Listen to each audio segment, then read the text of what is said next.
Good morning, everyone. Good morning. My name is Nathan Chavez. I'm going to start today by telling you guys a personal story. There's a very close friend of mine, a close friend of our family actually, Mickey Smith. He was a fantastic individual. He was a great, loving husband and a father of 3. He was a fantastic man, could never hurt a fly. He was a rodeo star, team roper, and overall a fantastic individual. On the morning of August 3rd, 1997, Mickey went out to do his usual rounds and feed his animals. On his way to work, Mickey was driving his work truck when a drunk driver flew a stop sign and blindsided his vehicle. Now Mickey's vehicle was leaking diesel gasoline all over the road. Within a short amount of time, his vehicle was completely covered in flames. Now, as you all may know, flames are not good to have in a vehicle. Mickey burned alive in the car with his son and children watching. The drunk driver, however, did survive. He spent very little time in the hospital and was released shortly after. There was a trial, but after long stipulation, the driver was charged with minimal charges because he was a minor. Mickey left behind a wife and 3 children.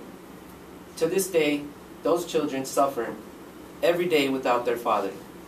Like you can imagine, it's been well over 10 years, and to them it feels like it was yesterday.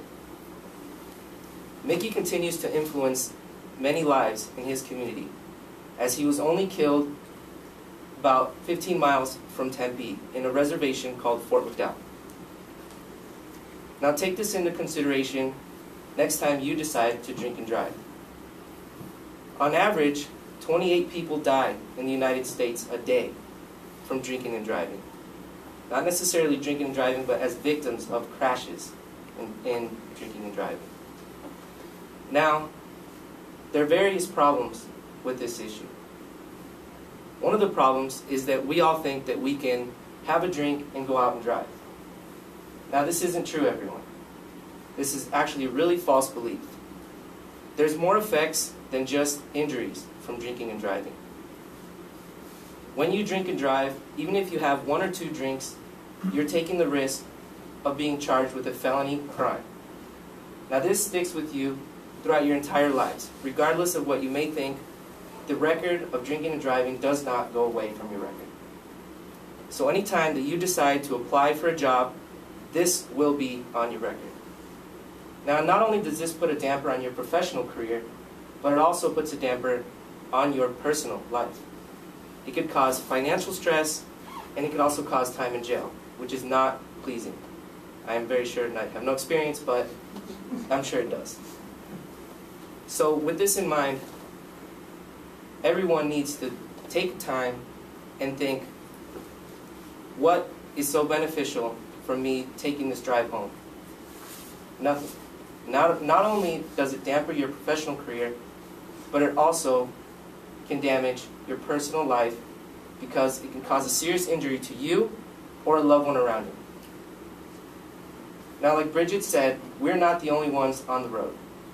We have other drivers who can be doctors or off-duty paramedics or anything of the above. So we cannot be selfish.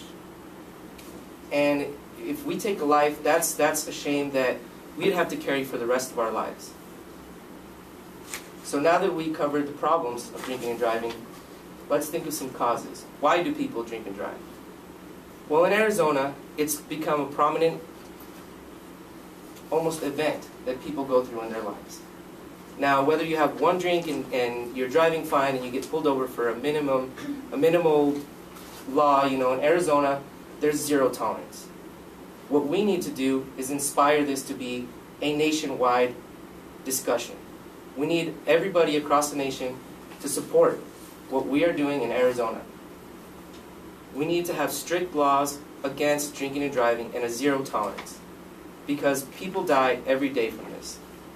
Now, on average, in the year 2010, 112 million people admitted to drunk driving.